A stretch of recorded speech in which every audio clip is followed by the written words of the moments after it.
1 year on from the Lismore floods, some residents are still cooking on camp stoves. Others are still waiting to rebuild. Joining me live now is the Nationals leader, David Littleproud. Thanks so much for your time. This spans across, both governments, all three governments, including local governments as well. Do you believe that all that can be done is being done? We know these things do take time.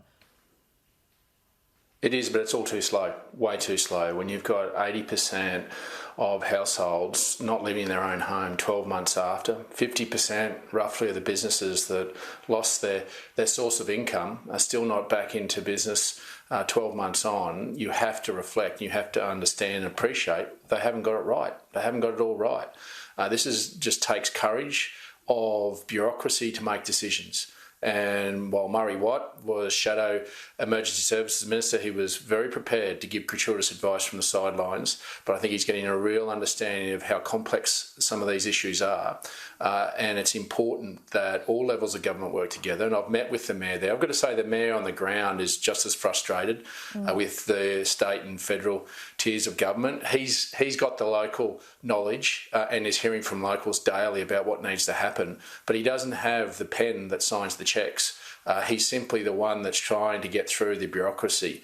So it's important that we empower local government to be that conduit, that common sense about what communities need. And I think there's some big lessons here, but it's important there's some courage of both state and federal governments in just making some decisions, because when 80% of people aren't back in their homes, something's not right. Yeah, what kind of courage are you talking about? I mean, the town has resisted picking up and moving altogether. Some homes, some residents do want to move to higher ground. What's the answer here? Well, it's about making that decision, making the options available, making sure that all tiers of government, so the planning pen with council all the way through. So if people want to move and they want to move to a different part of the town, then there's an opportunity for them to do that and to be able to undertake it. If there's people that want to stay and their homes can be mitigated by lifting it, by doing other infrastructure means, then undertake that. Let's just get on with the job. But I think there's been enough time to plan. There's now time for action. I think that's where the frustration is, where council, I think, is limited, and having been on the ground with the land that is available to them because of the topography of the land. Yeah. But there's also some decisions that need to be made around flood mitigation.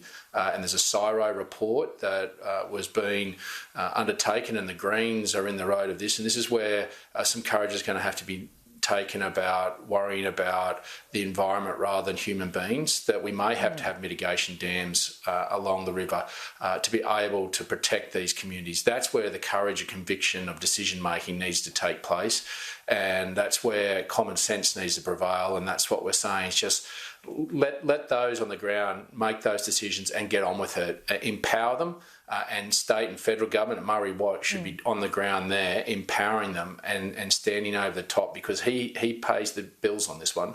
Well, there's a pretty good opportunity here. There's a state election just around the corner. This should be right front and centre, shouldn't it? We should be getting both leaders to say what they will do, how quickly and how much money. Oh, exactly. And this is just about delivery. And you've got to appreciate, as I was Emergency Service Minister through the bushfires, everyone heals at a different pace. So some people aren't ready to move on, and they're not ready to make that decision whether to stay and lift their homes or to try and move on to another place, a higher ground. So you've got to appreciate that it's not a perfect science, but there needs to be a line in the sand where there's leadership, and that courage and conviction of that leadership needs to come through. And yes, I think that it is important that state leaders and federal leaders are there driving that at the direction with local government at the core of giving that advice. And it's also about forward planning as well, isn't it, Mr. Littleproud? Because at the moment we've had such huge flooding events. We've had so much rain along the east coast. It seems to me that we should be preparing for pretty ferocious bushfires in the next couple of years. Can you plan this far out? Should it be done?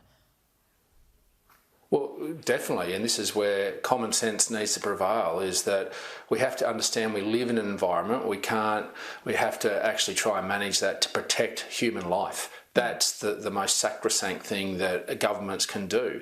And that means you can draw on, but experience of Indigenous Australians. One of the things when I was Emergency Service Minister was to try and get Indigenous Australians to do more of the cool burning, to make sure that those burnings were done to reduce the fuel loads. That's common sense. It's also about the $7.4 billion we had set aside to build dams.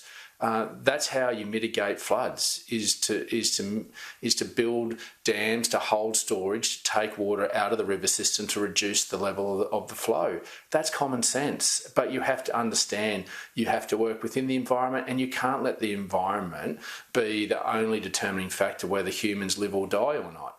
And this is where common sense needs to prevail, and you need to be courageous, whether it be with cool burning, whether it be with digging some holes and storing some of this water when it's there. That's common sense. That's what leadership needs to be undertaken, and that's what we're saying. Federal government, we had $7.4 billion. Go and burn some diesel, dig some holes, and get this done properly. Mitigate to save lives, to save businesses, and to save homes.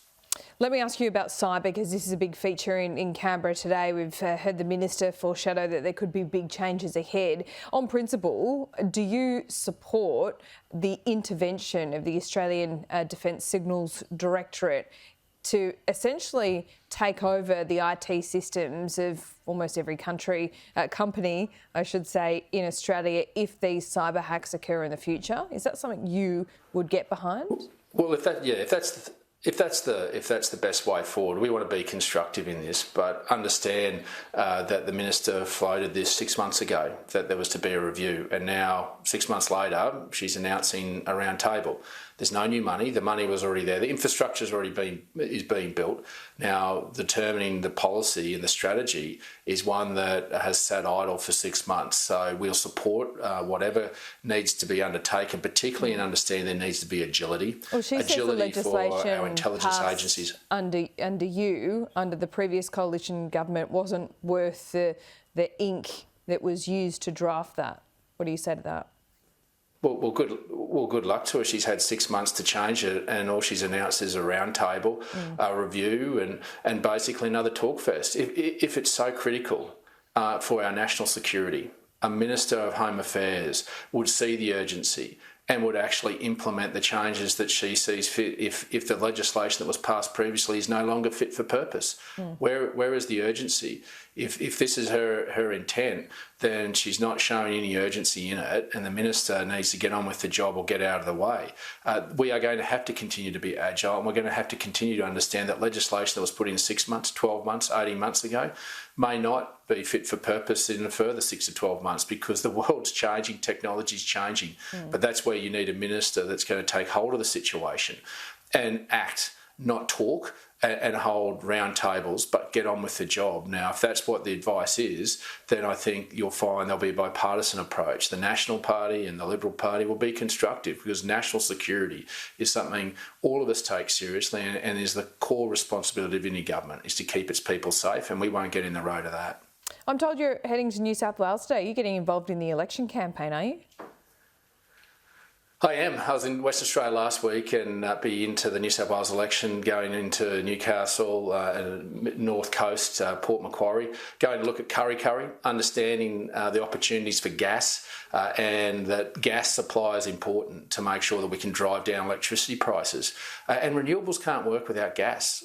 Despite this furphy from Chris Bowen that we're going all the way with renewables, we need firming, and that firming will have to come from gas, and we believe small-scale modular nuclear into the future. Hasn't he backed gas recently? Well, I think you'd take that with a grain of salt. I think you asked Senex about does he really back gas and the measures that they put in place, because what they've done is they're saying they're prepared to look at it in the short term. But if you're not going to put the investment signals there for these companies to continue to drill new holes, then all we're doing is drawing down on existing supplies. And they've shown token measures to these gas companies who aren't being greedy by sending their gas overseas, because they were told They were told to do that by Julia Gillard and Anna Bligh, because Anna Bligh didn't want domestic gas competing with her coal-fired power stations in Queensland. So these gas companies are played by the rules they're asked to, but they are prepared to drill more holes, as is Cenex, to add 60 petajoules, which is 10% of the East Coast market at the moment, and then double that to 20%. But because of the actions of this government, they've taken away that billion-dollar investment, hundreds of jobs out of my own electorate, and send shutters through the likes of Santos and Origin and others when we need supply. Jim Chalmers can't reshape capitalism away from two core principles, demand and supply. And if you don't increase supply, prices go up. I learnt that in grade 8, and I think Jim Chalmers, despite the 6,000 words he wants to put on paper, can't change that principle either. Well, grade 8 always puts us in good stead. Love it. Thanks so much, David Littleproud. Good to talk to you. Thanks, Laura. See you soon.